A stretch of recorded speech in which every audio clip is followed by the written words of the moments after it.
ان الحمد للہ نحمده ونصلي على رسوله الكريم اما بعد اعوذ باللہ السمیع العلیم من الشیطان الرجیم بسم اللہ الرحمن الرحیم جعل اللہ الکعبۃ البیت الحرام قیاما للناس والشہر الحرام والحدی والقلائد ذلك لتعلموا ان اللہ يعلم ما في السماوات وما في الارض وَأَنَّ اللَّهَ بِكُلِّ شَيْءٍ عَلِيمٌ اعْلَمُوا أَنَّ اللَّهَ شَدِيدُ الْعِقَابِ وَأَنَّ اللَّهَ غَفُورٌ رَحِيمٌ مَا عَلَى الرَّسُولِ إِلَّا الْبَلَاغُ وَاللَّهُ يَعْلَمُ مَا تُبْدُونَ وَمَا تَكْتُمُونَ قُل لَّا يَسْتَوِي الْخَبِيثُ وَالطَّيِّبُ وَلَوْ أَعْجَبَكَ كَثْرَةُ الْخَبِيثِ فَاتَّقُوا اللَّهَ يَا أُولِي الْأَلْبَابِ لَعَلَّكُمْ تُفْلِحُونَ۔ حضرات محترم، گزشتہ آیات میں حلال اور حرام کے متعلق اللہ رب العزت نے بڑی تفصیل کے ساتھ ہمیں سمجھایا کہ اہل ایمان جن چیزوں کو اللہ نے حلال کیا ہے انہیں مت حرام کرو اپنے اوپر، اور جو چیزیں اللہ نے حرام کی ہے ان کو اپنانے کی قطعاً کوشش نہ کرو۔ اور ہر بات کرنے کے بعد اللہ نے یہی فرمایا واتقوا اللہ، اللہ سے ڈرو۔ اور پھر کل کی مجلس میں یہ بات عرض کی تھی کہ بعض اوقات اللہ انسان کی آزمائش کے لیے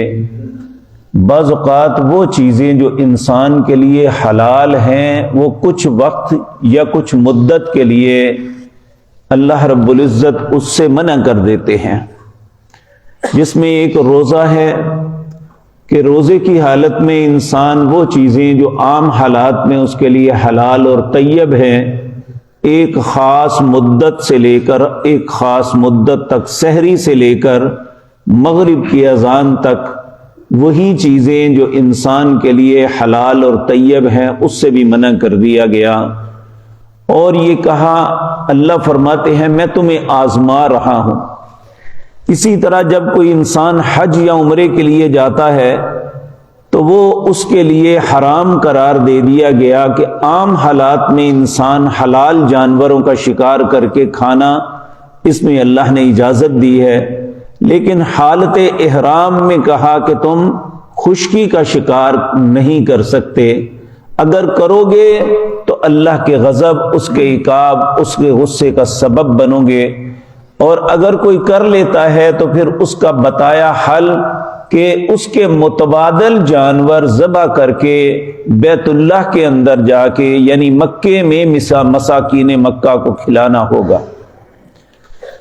یہ سب کچھ کیوں اللہ نے فرمایا؟ اللہ فرماتے ہیں جعل اللہ الکعبۃ البیت الحرام، اللہ رب العزت نے کعبۃ اللہ کو حرمت والا گھر قرار دیا ہے۔ یہ وہ جگہ ہے جہاں انسان جاہلیت کے دور میں بھی اگر کوئی اپنے باپ کے قاتل کو بھی دیکھتا تو اس سے کوئی تعرض نہیں کرتا تھا، جب تک وہ حدود حرم کے اندر ہے کوئی شخص اس کا مواخذہ نہ کرتا۔ دوسرا، اللہ رب العزت نے اس کے رہنے والوں کے لیے یہ سارے انتظامات کیے کہ اہل مکہ کو آج بھی اگر کوئی انسان حج اور عمرہ کرنے کے دوران کوئی غلطی کر لیتا ہے تو اس پہ جو دم واجب ہوتا ہے اس کے لیے بھی ضروری ہے کہ وہ مکے کے مساکین کو کھلائے گا، باہر آ کے وہ ذبح کر کے نہیں کھلا سکتا۔ تو دوسری بات، اللہ رب العزت نے لوگوں کو کعبۃ اللہ کی وجہ سے متوجہ کیا، حالانکہ وہاں کوئی فیکٹری ایریا نہیں ہے، کوئی زراعت نہیں ہے، کوئی خاص پھل نہیں ہے، اس کے باوجود اللہ نے لوگوں کے دلوں کو اس کی طرف متوجہ کیا اور لوگ وہاں جا کے اپنی چیزوں کو لے جاتے ہیں، جس سے اہل مکہ اور دوسرے لوگ مستفید ہوتے ہیں، بہت سے لوگ نفع کماتے ہیں۔ اللہ رب العزت نے فرمایا قیام للناس، یہ حرمت والا گھر میں نے لوگوں کے ٹھہرنے کی جگہ بنائی ہے جس میں لوگوں کے لیے امن ہو، والشہر الحرام، اور سفر کے لیے اللہ نے 4 حرمت والے مہینے دیے۔ ایک مہینہ یہ جو آج ختم ہو رہا ہے یا کل ختم ہو رہا ہے، رجب، یہ حرمت والا مہینہ ہے، اور اس کے بعد 3 مہینے جو مسلسل ہیں وہ ذوالقعدہ، ذی الحجہ اور محرم ہیں۔ یہ 4 مہینے حرمت والے۔ جب کوئی یہ بات یاد رکھیں، جاہلیت کے اندر بھی جو لوگ اللہ کی تھوڑی سی بھی شرم رکھتے تھے، وہ ڈکیت، چور، قاتل کیوں نہ ہو، ان مہینوں کے اندر وہ کوئی ایسا کام نہیں کرتے تھے جس سے دوسرے کی عزت، اس کا مال یا اس کے خون کی بے حرمتی ہو۔ یعنی حرمت والے مہینوں کا لحاظ رکھتے ہیں۔ بدقسمتی سے آج ہمیں اپنے اسلام پہ بڑا فخر ہے، ہم بڑے اچھے مسلمان ہیں، ہم عاشق رسول ہیں، لیکن بے شرمی کی انتہا یہ ہے کہ حرمت والے مہینوں میں بھی خباثتوں سے باز نہیں آتے، کہ کسی آدمی کے لیے عام مہینے اور حرمت والے مہینے کا کوئی فرق نہیں۔ جس طرح عام مہینوں میں طوفان بدتمیزی مچا ہوا ہے، اس طرح کبھی سوچا ہے پورا رجب کا مہینہ گزر گیا، کیا ہم نے کبھی ایک دن بھی سوچا ہے کہ یہ حرمت والا مہینہ ہے، اس میں گناہ سے بچ جائیں، کسی کے ساتھ زیادتی کرنے سے بچ جائیں، کسی پہ ظلم کرنے سے بچ جائیں؟ اللہ نے اس مہینے کو حرمت والا قرار دیا ہے۔ اپنی من مرضی سے ہم زندگی گزارتے ہیں اور سمجھتے یہ ہیں کہ شاید رسول اللہ ہمارے پابند ہیں کہ ہماری شفاعت ضرور کریں گے۔ تو اللہ رب العزت فرماتے ہیں والشہر الحرام، میں نے حرمت والے مہینے دیے، والحدیہ، اور حدی وہ قربانی کا جانور جو بیت اللہ میں جا کے یعنی مکے میں قربانی کے لیے جاتا ہے، اس کی بھی حرمت، لوگ ایسے جانور کو ہاتھ نہیں ڈالتے۔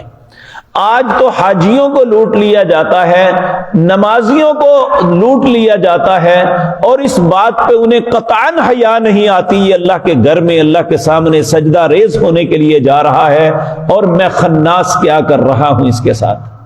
یہ حج یا عمرے کے لیے جا رہا ہے، میں اس کے مال اس کو چھین رہا ہوں۔ شاید لوگ اس بات کو بھول گئے ہیں کہ اللہ کی عدالت بھی لگنی ہے اور اس میں اللہ انسانوں کے درمیان فیصلے کریں گے، اور جو آج ظلم کرتا ہے اس ظلم کا جو اسے خمیازہ بھگتنا پڑے گا، شاید انسان اس کا تصور بھی نہیں کر رہا۔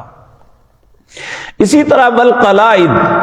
وہ جانور جنہیں نشان لگا دیے جاتے ہیں کہ ان پہ سوار ہو کے حج کے لیے جانا ہے یا عمرے کے لیے، یا حج اور عمرے میں وہاں جا کے انہیں ذبح کرنا ہے، لوگ کافر ہونے کے باوجود، ڈاکو چور ہونے کے باوجود ان جانوروں کی طرف دیکھتے بھی نہیں۔ آج دیکھیں قربانی کے جانور لوگ چوری کر لیتے ہیں، قربانی کے جانوروں پہ دغا کرتے ہیں، ان کے دانت توڑ دیتے ہیں،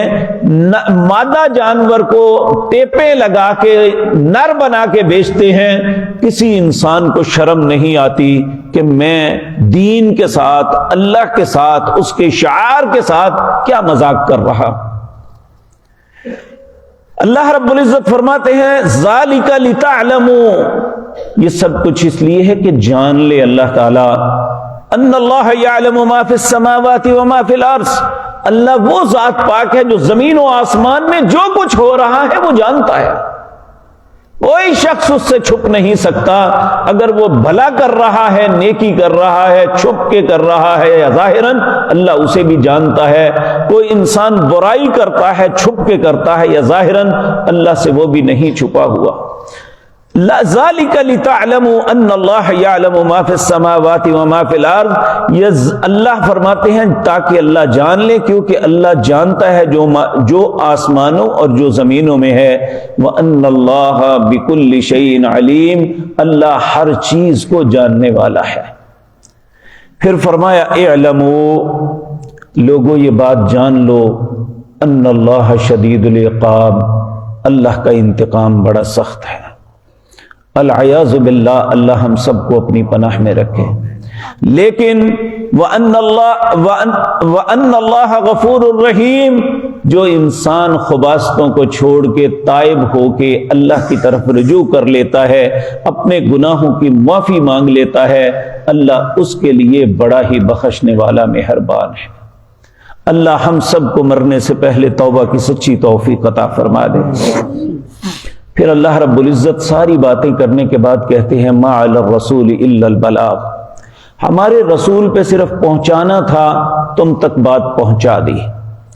یعنی ہم میں سے کوئی شخص ایسا نہیں ہے جسے یہ معلوم نہ ہو کہ اچھائی کیا ہے یا برائی کیا ہے، ظلم کیا ہے یا رحم کیا ہے۔ کوئی انسان ایسا نہیں، وہ پڑھا ہوا ہے یا ان پڑھ، وہ جوان ہے، بچہ ہے یا بوڑھا، ہر انسان جانتا ہے کہ کیا غلط ہے اور کیا صحیح ہے، کون سا ظلم ہے اور کون سی اچھی بات ہے۔ اس کے باوجود اللہ رب العزت فرماتے ہیں واللہ یعلم ما تبدون وما تکتمون، یہ بات یاد رکھو، میرے رسول نے پہنچا دیا، اب تم چھپ کے کچھ کرو یا ظاہراً کرو، اللہ سب کچھ جانتا ہے۔